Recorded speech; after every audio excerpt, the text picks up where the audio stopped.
One of the things that Dr. Joe Dispenza talks about that really stuck with me is the idea of clarifying your signal before you try to create anything. Let's talk about it.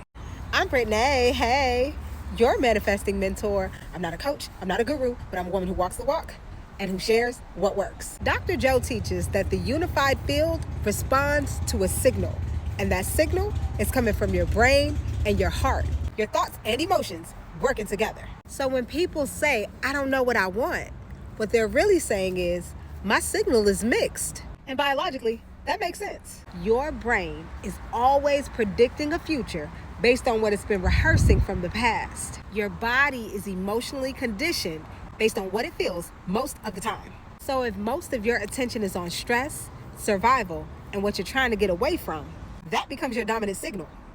That's not something you choose consciously. It's what your nervous system has become familiar with. Dr. Joe explains this as coherence versus incoherence. When your thoughts are one thing, but your emotions are another, your signal is weak. When your mind is clear and your emotional state matches what you're intending, your signal is stronger. That's why clarity isn't just a mindset thing. It's a physiological thing.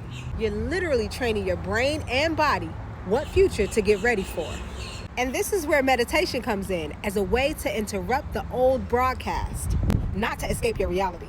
It's the moment you stop rehearsing the same stress chemistry and start practicing a different internal state. And you do this to organize your energy, not force an outcome. So instead of constantly focusing on what you don't want, you're teaching your nervous system what you are choosing instead.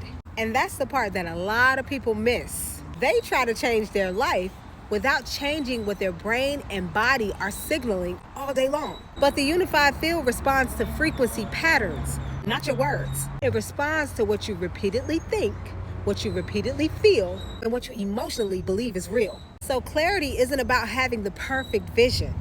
It's about reducing the noise. It's about letting go of that constant inner voice that tells you, I hate this, I don't want this, I need to escape this. Whether it's the job you hate, the circumstances that aren't working, or the dysfunctional family dynamics. And instead, asking, what state am I rehearsing? What future is my body preparing for? That's why Dr. Joe always says, you have to become the person first, because the field responds to who you are being, not who you're hoping to be. And that's why I read Becoming Supernatural chapter by chapter on YouTube, because Dr. Joe doesn't just talk about changing your circumstances. He talks about changing the signal behind them. Not magically, not instantly, but coherently. So if you watch my last video about consistency and discipline, this is the other side of that. Consistency strengthens the signal, but clarity is what gives the signal direction. And that's the science part of this work that changed everything for me. And if you want to read along, you can click this link right here to purchase your copy of the book. I don't know who needs to hear this, but this is your reminder. And you got this.